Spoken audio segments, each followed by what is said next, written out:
નમસ્કાર, હું છું ગીતલ અને આપ જોઈ રહ્યા છો CB24।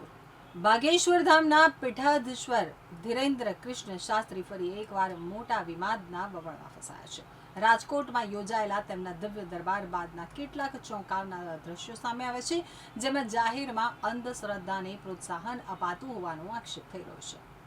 બાગેશ્વર ધામના પીઠાધીશ્વર ધીરેન્દ્ર કૃષ્ણ શાસ્ત્રી દિવ્ય દરબારના નામે ભૂત પ્રેત ભગાડવાના દાવાઓ અને તેના કારણે સર્જાયેલી અંધાધૂંધીના વિડીયો હાલ સોશિયલ મીડિયા ઉપર વાયરલ થતા ભારે ચર્ચા જાગી છે।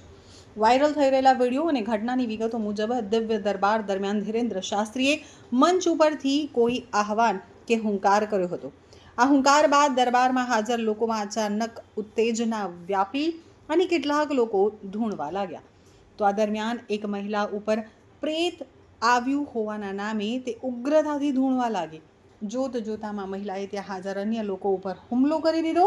દરબારમાં કાયદો અને વ્યવસ્થા જોખમાય તેવી સ્થિતિ હોવા છતાં લોકો અંદરો અંદર ધૂણી અને આક્રમક થઈ રહ્યા હોવા છતાં ધીરેન્દ્ર શાસ્ત્રી મંચ ઉપરથી આ સમગ્ર ઘટનાક્રમ મૂક પ્રેક્ષક બનીને જોતા રહ્યા હોવાના આક્ષેપ થઈ રહ્યા છે।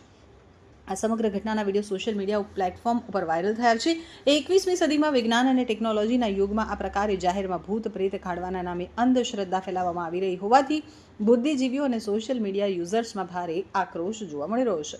પ્રશાસન આવા કાર્યક્રમો સામે કેમ આંખ આડા કાન કરે છે? આવા સવાલો પણ ઉઠી રહ્યા છે। વિડીયોમાં દેખાઈ રહેલી મહિલાને જાણે કે શરીરમાં કોઈનો પ્રવેશ આવ્યો હોય તે પ્રકારે ધૂંધતી હતી, તેમજ ત્યારબાદ સ્વયંસેવકો અને વિડીયો ઉતારી રહેલા પત્રકારો ઉપર હુમલો કરતી હતી, જે હુમલા અંતર્ગત સંદેશના પત્રકારના ચશ્મા પણ તૂટી નાખવામાં આવ્યા હતા। પ્રથમ વખત મયુર સોની દ્વારા મહિલાને જવા દેવામાં આવી હતી, પરંતુ બીજી વખત હુમલો કરવામાં આવતા મયુર સોની દ્વારા મહિલાને વળતો જવાબ આપવામાં આવ્યો હતો અને વળતો જવાબ આપ્યા બાદ મહિલાએ અગાઉ આવેલ પરકાયા પ્રવેશ સમાપ્ત થઈ ગયો હતો।